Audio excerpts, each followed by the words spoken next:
महाराष्ट्र में विधानसभा चुनाव को लेकर प्रचार सभा का सिलसिला जारी है। इसी बीच ठाणे जिले के अंतर्गत आने वाले कल्याण पूर्व के पोटे मैदान में महाविकास आघाड़ी ने अपनी ताकत दिखाई। शिवसेना यूबीटी के प्रमुख उद्धव ठाकरे ने महाविकास आघाड़ी के उम्मीदवार धनंजय बोड़ारे की आम सभा में बीजेपी और शिंदे गुट पर जमकर हमला बोला। उद्धव ठाकरे ने कहा कि लोकसभा चुनाव में हुकूमत को घुटनों पर लाने के बाद अब विधानसभा चुनाव में उनके सफाए का समय आ गया है। उन्होंने बीजेपी पर महाराष्ट्र की असीमता के साथ समझौता करने का आरोप लगाया और कहा कि महाविकास आघाड़ी का गठबंधन जनता और असीमता की रक्षा के लिए है। ठाकरे ने महिलाओं के लिए एसटी बसों में मुफ्त सेवा का वादा किया। चुनाव चिन्ह धनुष बाण पर चुनाव आयोग को पक्षपातपूर्ण बताते हुए न्यायालय में जाने की बात कही। उन्होंने भाजपा पर भाईचारे को तोड़ने का आरोप भी लगाया। कल्याण के बाद डोंबिवली में भी सभा करते हुए ठाकरे ने जनता के अधिकारों की रक्षा का संकल्प लिया। ही योजना बंद केली, बाकीच्या योजना सुरू आहेत, पण निवडणूक आयोगाला असा त्याने वापरलाय की योजना बंद केली, आम्ही नाही केली, निवडणूक आयोगाने केली। मग 1500 रुपये तुम्हाला देऊन बाकी जे तुमच्याकडनं महागाईच्या माध्यमातून काढून घेत आहे, त्याही पेक्षा महत्त्वाचं प्रत्येक आई वडिलाचं एक स्वप्न असतं, आपला मुलगा असेल मुलगी असेल, असे मोफत पैसे मिळण्यापेक्षा माझ्या मुलाने किंवा माझ्या मुलीने स्वकष्टाने 1 रुपया जरी माझ्या घरात आणला तरी तो आदानीच्या कित्येक लाखो कोटीपेक्षा जास्त असतो। बरोबर आहे का चूक आहे? म्हणजे आपण ठरवलंय की महाराष्ट्राचं लुटलेलं वैभव मी पुन्हा आणून दाखवणार आहे। जेवढा रोजगार त्यांनी नेलाय, एक 2-3 गोष्टी सांगतो तुम्हाला।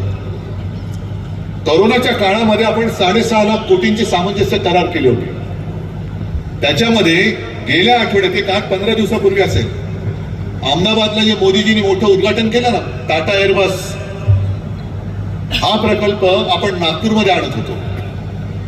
मेडिकल डिव्हाइस पार्क हा प्रकल्प आपण संभाजीनगरला आणत होतो।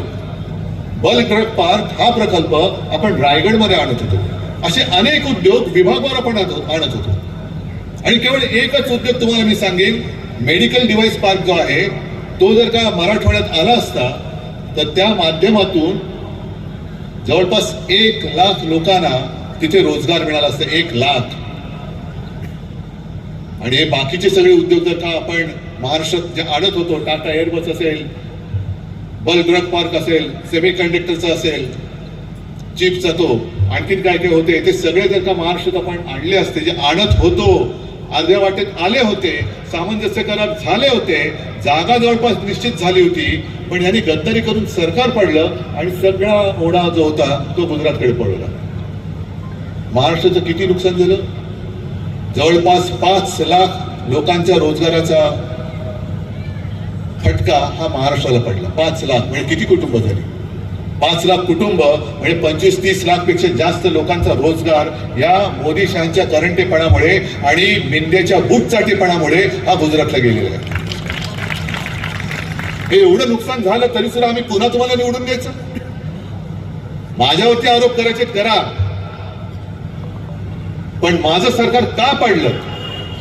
कारण तुम्हाला मी महाराष्ट्र लुटायला देत नव्हतो। अरे काय हिम्मत होती यांची महाराष्ट्राकडे वाकड्या नजरेने बघायची? मग हे सहन नाही झालं। महाराष्ट्र पुढे चाललाय। कोरोना काळामध्ये सुद्धा महाराष्ट्राने एवढे सामंजस्य करार केले कसे? मग पाड त्याचं सरकार आणि आपले लाचार गेले तिकडे। सगळं काही दिलं होतं ना, मंत्रीपद दिलं। अगदी 2012 नंतर मी गर्वाने नाही म्हणणार, पण जे खरं ते सांगतो की मी या दाढीवाल्याला मंत्री केला नसता त्याच्या आयुष्यात कधीतरी मंत्र्याची खुर्ची दिसली असती? याच्या मुलाला घरातनं उचलून बोल्यावरती चढवला नसता तर हा कधीतरी खासदार झाला असता? मग एवढं सगळं देऊन सुद्धा जो आपल्यावरती वार करतोय आणि महाराष्ट्र विकून दिल्लीची चाकरी करतोय, तो पुढची तयारी कसली करत असेल याचा विचार करा ना। त्याच्याबद्दल मला काही हे नाही, उलट मला अभिमान आहे की एका साध्या माणसाला आपण वरती नेला, हे मला अभिमान आहे। पण त्यांना हे माहिती नाही की ते मोठे होऊन गेलेले आहेत, पण ज्यांनी मोठं केलं ती लोक माझ्यासोबतच आहेत ना। तुला जसा कोणी मोठा केला तसंच तुला छोटा पण आम्ही करू शकतो. आणि मग पत्रकार जे मला विचारतात की तुम्हाला काय वाटतं लोकसभेमध्ये जे घडलं ते वातावरण अजून आहे का? म्हटलं तसं नाही हो वातावरण. हा मग काय? म्हटलं त्याच्याहून चांगलंय, त्याच्याहूनही चांगलंय. कारण लोकसभेच्या वेळेला लोकांच्या मनात एक शंका होती, अरे या हुकुमशाहीला कोण गाडणार? ते महाराष्ट्राने करून दाखवलं, हुकुमशाहीला गुडघ्यावरती आणून दाखवलं. हुकुमशाहीला गुडघ्यावरती आणलं. आणि काही ठिकाणी आपण कमी पडलो, जरूर पडलो, पण आता महाराष्ट्रामध्ये आत्मविश्वास आलेला आहे. अरे आम्ही लोकसभेला तुला गुडघ्यावरती आणलेले आहे, या गद्दारांना आता आम्ही पाताळात गाडल्याशिवाय राहणार नाही आणि गाडू शकतो. मुद्दा म्हणून मी एक तुम्हाला आठवण सांगतो जुनी. साधारणतः 60चं दशक असेल. काँग्रेसचे एक नेते होते सका पाटील, त्यांना सदोबा म्हणायचे. एस के पाटील मुंबईचे 3 वेळा महापौर झाले होते. एक बडं प्रश्न होतं, म्हणजे हे उभे राहिले तर यांच्यासमोर कोणी उभा करत निवडून येऊ शकत नाही, पडलाच पाहिजे, अशी त्यांची एक ख्याती होती, कीर्ती होती. की एवढं मोठं ते प्रश्न होतं की सका पाटलांशी कोण लढत देऊ शकेल का? पाडणं तर सोडाच. पण तेव्हा एक फाटका माणूस उभा राहिला आणि त्यांनी एकच गोष्ट दिली, आपण यांना पाडू शकतो. आणि आश्चर्याची गोष्ट म्हणजे त्या फाटक्या माणसाने सका पाटलांचा पराभव केला आणि त्या फाटक्या माणसाचं नाव होतं जॉर्ज फर्नांडिस. नंतर ते मोठे नेते झाले, पण तेव्हा एक साधे युनियन लीडर होते. हा एवढा टग्या माणूस उभा आहे, त्याच्यासमोर साधा युनियनचा पुढारी हा काय निवडणूक लढेल? पण त्यांनी करून दाखवलं. तसंच महाराष्ट्राने हुकुमशहाला गुडघ्यावरती आणून दाखवलं. लोकशाहीच्या वेळेला जे आपण लढलो ते आपल्या देशाचं संविधान वाचवण्यासाठी लढलो.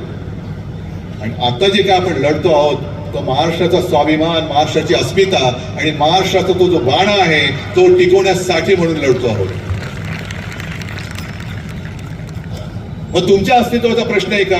म्हटलं माझं अस्तित्व जनतेने ठरवायचे. पण हा माझ्या अस्तित्वाचा प्रश्न नाही, महाराष्ट्राच्या अस्तित्वाचा प्रश्न आहे. महाराष्ट्र कोणत्या दिशेला जाणार? मी एक त्यांना जुनी आणखीन एक आठवण सांगितली की 2014 साली याच भारतीय जनता पक्षाने जाहिराती केल्या होत्या, महागाई केवढी वाढली, बस हो गई महंगाई की मार, वगैरे वगैरे वगैरे. आणि तो काळ असा होता की ज्या चंद्रचूडांच्या घरी गणपती बाप्पाचं दर्शन घ्यायला नरेंद्र मोदी गेले होते, त्याच गणपती बाप्पाचा उत्सव होता. आणि मला सुषमा स्वराज यांचा फोन आला, उद्धवजी महंगाई बहुत बढ़ रही है.